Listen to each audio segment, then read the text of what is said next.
మరమ్మతులకు నోచుకొని తారు రోడ్లు. ఆంధ్రప్రదేశ్ రాష్ట్రంలోని అనకాపల్లి జిల్లాలో రోడ్లు భవనాల శాఖ తారు రోడ్ల సంక్షేమాన్ని ప్రభుత్వం పట్టించుకోకపోవడం పట్ల ప్రజలు, ప్రయాణికులు తీవ్ర నిరసన వ్యక్తం చేస్తున్నారు. విశాఖపట్నం, అనకాపల్లి, అల్లూరు సీతారామరాజు జిల్లాలను కలుపుతూ ప్రధానంగా ఉన్న రోడ్లు భవనాల శాఖ తారు రోడ్డు అంటే చోడవరం, వడ్డాది, తాటిపర్తి వరకు గల తారు రోడ్డు తీవ్ర అధ్వాన్నంగా ఉంది. ప్రభుత్వం ఈ రోడ్డును నిర్మించాలని, మరమ్మతులు చేయాలన్న ఉద్దేశంతో పలు చోట్ల తవ్వి రాయిని, రాతి బుగ్గిని గతంలో వేయడం జరిగింది. ఈ రాతి బుగ్గిని వేసి ఏడాది అవుతున్న మరమ్మతు పనులు మధ్యలో ఆపివేయడంతో ఈ రోడ్డుపై ప్రయాణించడానికి ప్రయాణికులు నానా అవస్థలు పడుతున్నారు. తరచూ ప్రమాదాలకు గురవుతున్నారు.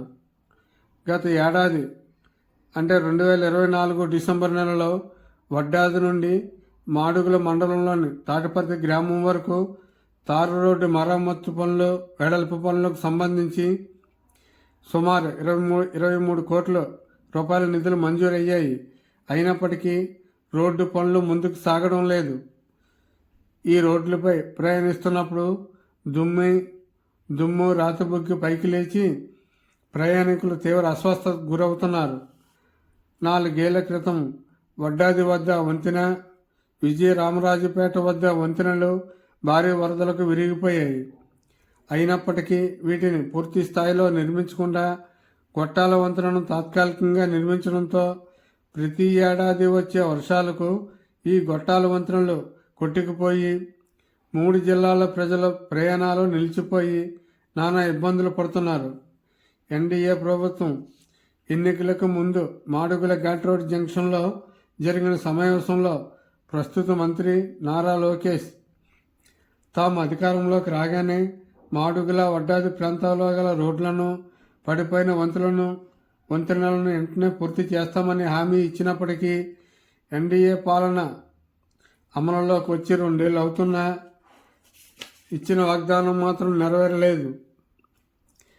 ముఖ్యమంత్రి చంద్రబాబు నాయుడు గత నవంబర్ నెలలో మాట్లాడుతూ డిసెంబర్ నెల ఆఖరికల్లా రాష్ట్రంలో అసంపూర్తిగా ఉన్న తారు రోడ్లన్నీ పూర్తి చేస్తామని చెప్పినప్పటికీ నేటికి డిసెంబర్ 16 తారీఖు దాటుతున్న తారు రోడ్ల పనులు ప్రారంభం కాకపోవడం ఏమిటి అని ప్రజలు ప్రశ్నిస్తున్నారు.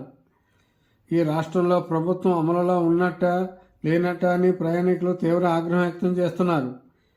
ఎప్పటికైనా ప్రభుత్వం స్పందించి యుద్ధ ప్రాతిపదికన రోడ్డుకు మరమ్మతు పనులు చేపట్టాలని ప్రజలు, ప్రయాణికులు విజ్ఞప్తి చేస్తున్నారు.